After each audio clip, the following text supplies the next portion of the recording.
नमस्कार दोस्तों, आज की वीडियो हम जानेंगे जो मोटर के स्टार या डेल्टा में कनेक्शन कैसे किया जाए। तो यहाँ पे मैं आपको जो डायरेक्ट ऑनलाइन स्टार्टर है उसका हम पावर वायरिंग करेंगे, कंट्रोलर भी समझाऊंगा और पावर वायरिंग करते समय किस तरह से जो मोटर होती है उसके जो 6 टर्मिनल होते हैं तो 6 टर्मिनल को किस तरह से स्टार और डेल्टा में कनेक्शन किया जाता है। तो दोस्तों यहाँ पे जो एसेसरीज यूज होती है वो हम देख लेते हैं। तो यहाँ पे ये देखिए हमने 4 पोल एमसीबी का यूज किया, सिंगल पोल के एमसीबी यूज किए। ये हमारा कॉन्टेक्टर है और ये हमारी thermal over relay, start button, stop button और ये हमारी मोटर। तो इस तरह से मैंने जो मोटर के अंदर के 6 टर्मिनल रहते हैं तो मोटर के अंदर 3 वाइंडिंग होती है, एक वाइंडिंग के 2 टर्मिनल रहते हैं, 2 छेड़े रहते हैं इस तरह से। तो यहाँ पे देखिए टोटल हो गए 6। ठीक है, तो यहाँ पे जो 6 टर्मिनल रहते हैं तो किस तरह से उसके जो उसके नाम लिए जाते हैं, अगर आपने देखा होगा तो U1 V1 W1 U2 V2 W2 लिखा रहता है, या फिर A1 B1 C1 A2 B2 C2 इस तरह से लिखा रहता है। किस तरह से हम इसको फाइंड करेंगे, यहाँ पे A1 लिखा है, ये A2 B1 C1 C2 किस तरह से करते हैं तो आपको मैं शॉर्ट में अभी बोल देता हूँ कि जो मल्टीमीटर, क्लेम मीटर या फिर जो मेकर या सीरीज टेस्टिंग बोर्ड उसकी हेल्प से आप जो ये 6 टर्मिनल उसकी पैर फाइंड कर सकते हैं। पैर यानी कि 3 वाइंडिंग है तो 3 वाइंडिंग के 2 टर्मिनल रहते हैं तो 3 वाइंडिंग में पहले फाइंड करनी पड़ेगी कि इनमें से कौन कौन से ये 3 वाइंडिंग है। जिस तरह से हमको मान लीजिए ये एक पैर मिल गई, एक पैर मिल गई, ये पैर मिल गई, ठीक है। इस तरह से अगर पैर मिल जाती है तो आप इस तरह से फिर उसके कनेक्शन कर सकते हैं। तो मैं आगे चल के आपको बताऊंगा किस तरह से इसका जो पैर होती है वो किस तरह से पता करें। तो अभी जो 3 फेज सप्लाई हम यहाँ पे 4 पोल के एमसीबी में देंगे इस तरह से। इसके बाद यहाँ पे हमारा जो सिंगल फेज है जाएगा और यहाँ पे इस तरह से हम जो इनपुट सप्लाई होगा कॉन्टेक्टर का L1 L2 और L3 रहता है इस तरह से। येलो जो हमारा बीच सेकंड फेज, इसी तरह थर्ड फेज हमारा जाएगा, ठीक है। इसके बाद हम एक फेज लेके जाएंगे, अब सिंगल पोल के एमसीबी देंगे।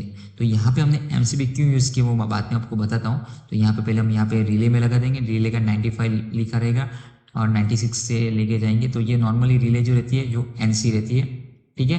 तो यहाँ पे जो हमने एमसीबी का यूज़ किया, स्पेशली जो हमारे स्टार्ट स्टॉप बटन है और जो भी दूसरी एसेसरीज कंट्रोलिंग के अंदर यूज़ की जाती है उसके प्रोटेक्शन के लिए सिंगल पोल की एमसीबी का यूज़ किया जाता है, ठीक है। अभी ये हमारी एनसी है रिले, तो ये हमारा सप्लाई आगे जाएगा और सीधा जो हमारा ये स्टॉप बटन है जो नॉर्मली क्लोज रहता है, एनसी रहता है, तो उसके अंदर जाएगा। इसके बाद दूसरा टर्मिनल है स्टॉप बटन, तो वो जाएगा स्टार्ट बटन में और स्टार्ट बटन का जो दूसरा टर्मिनल है वो हमारा जाएगा A1 में। A1 यानी जो कॉन्टेक्टर की कॉल रहती है एनवीसी वहाँ पे जाएगा और न्यूट्रल लेके जाएंगे हम जो A2 रहता है कॉइल के अंदर कॉन्टेक्टर की, वहाँ पे जाएगा। तो अभी ये हमारा आधा वायरिंग हो चुका है, अभी थोड़ा बाकी है। तो ये कंडीशन में जैसे स्टार्ट बटन को प्रेस करेंगे कॉन्टेक्टर वर्क करेगा, मगर जिससे इसको रिलीज करेंगे तो मोटर बंद हो जाएगी।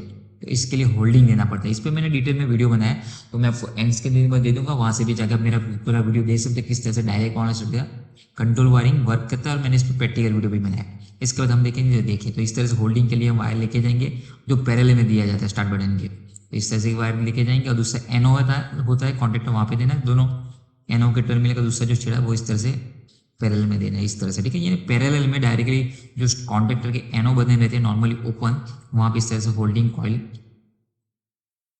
रहती है तो उस तरह से पैरेलल में देते हैं। ये हमारा पूरा control wiring direct on starter हो चुका है। अभी यहाँ पे देखिए ये हमने यहाँ पे देखो किस तरह से पैर नक्की कहते हैं। तो जो मोस्टली इंडस्ट्री के अंदर जो मोटर यूज़ किया जाता है उसके अंदर अगर अभी तो मैंने आपको यहाँ पे प्रैक्टिकल वीडियो अलग से बनाने की ट्राई करूँगा, पर अभी यहाँ पे इस तरह से समझा था। तो पैर आप फाइन करने के लिए जैसे मैंने समझा मल्टीमीटर का यूज़ कर सकते हैं, मगर आपको पता नहीं है, ठीक है। तो जो इंडस्ट्री के अंदर जो मोस्टली मोटर यूज होती है तो इसके अंदर इस तरह से आपको जो इंटरनल ये कनेक्शन वो लिखा रहेगा, ये आपका इस तरह से मान लीजिए ये U1 इस तरह से लिखा रहेगा तो ये U1 होगा तो उसके सामने वाला ये U2 रहेगा।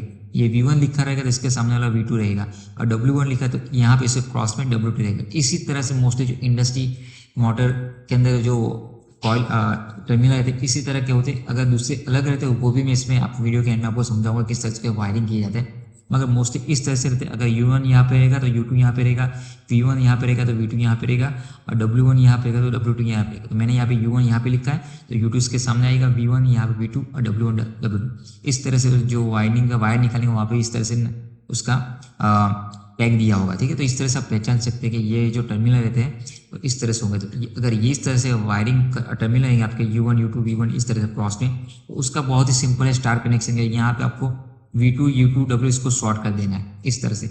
जैसे इसको शॉर्ट करेंगे तो ये पूरा स्टार में वर्क करेगा, ठीक है। तो अभी जो आउटपुट हम लेके जाएंगे मोटर का सिंपली डायरेक्टली जो U1 में रेड कलर येलो और ब्लू इस तरह से दे देना। तो ये अभी जो हमारी मोटर है वो स्टार में वर्क करेगी। तो दोस्तों हम स्टार में क्यों वर्क करते हैं वो अभी आपको मैं समझाता हूँ स्टार डेल्टा में क्यों करते हैं। तो अगर आपकी मोटर 3 HP की मान लीजिए ये मोटर है और ये 10 एम्पियर पर वर्क करिए, और अगर आपको जो वर्किंग कराना है तो लोड है आपका सिर्फ 4 या 5 एम्पियर, तो यानी कि आधा लोड है, तो वो कंडीशन है आपकी मोटर को आपको स्टार में रन कराए, यानी लोड ज़्यादा नहीं है, कम लोड है मोटर की फुल लोड करंट के हिसाब से, यानी 10 एम्पीयर होना चाहिए, उसकी वजह सिर्फ 5 एम्पीयर ही आपके पास लोड है, तो आप मोटर को स्टार कनेक्शन में चला रही जाती है। और डेल्टा में क्या होता है दोस्तों कि अगर मोटर 7 या 10 एम्पीयर की है, अगर आपका लोड भी 9 या 10 11 एम्पीयर का है, तो वो कंडीशन है फुल एफिशिएंसी भी आप मोटर को डेल्टा कनेक्शन में फुल लोड पे चलाएंगे, ठीक है। यानी जहाँ पे आपको लोड की रिकम है उसके हिसाब से आपको वहाँ पे वायरिंग करना रहता है, ठीक है। लोड कम रहेगा तो स्टार में करेंगे मोटर के लोड के हिसाब से, और मोटर के लोड के हिसाब सेम रहेगा, ठीक है, तो फिर डेल्टा में हमें कनेक्शन करना रहता है। तो ये अभी हमारा स्टार का कनेक्शन हो चुका है, ये रेड येलो ब्लू इस तरह से U1 V1 में W इस तरह से हमें आपको कनेक्शन करना है, तो ये आपकी मोटर स्टार में वर्क करेगी, ठीक है दोस्तों। अभी मैं आपको जो डेल्टा में वर्क कैसे करता है वो भी आपको बताता हूँ। तो दोस्तों अभी हम डेल्टा में देखेंगे, तो जैसे मैंने आपको समझाया कि अगर मोटर 10 एम्पीयर की है और आपको 10 एम्पीयर लोड की रिक्वायरमेंट, लोड भी 10 एम्पीयर आपका है, तो वो कंडीशन आपको डेल्टा में कनेक्शन करना है। डेल्टा में कनेक्शन के लिए यहाँ पे देखिए ये U1 ऐसे ही क्रॉस में जैसे समझ गया आपका U1 U2 V1 V2 W1 W2 इस तरह से होगा, तो आपको सिंपली यहाँ पे लूप इस तरह से जो पड़ती रहती है सिंपल, अगर आपने देखा तो इस तरह से ये लूप मार देना, इस तरह शॉर्ट कर देना, W1 V2 को शॉर्ट करना है, V1 U2 को करना है, U1 W2 करना है, ठीक है। इसको इस तरह से हम शॉर्ट करेंगे तो ये पूरा जो वाइंडिंग बनेगा ये मोटर का वो डेल्टा में बनता है, ठीक है, जैसे हम आपको स्टार में बताया। तो अभी सिंपल इसका भी कनेक्शन बहुत ही सिंपल, डायरेक्ट हम आउटपुट लेके जाएंगे और रेड येलो ब्लू के हिसाब से रेड को U1 में, येलो को V1 और W को W1 में करते हैं, ठीक है। रेड येलो ब्लू इस कलर कोड के हिसाब से हमें इस तरह से वायरिंग करना है, तो ये कंडीशन में आपकी मोटर डेल्टा में वर्क करेगी।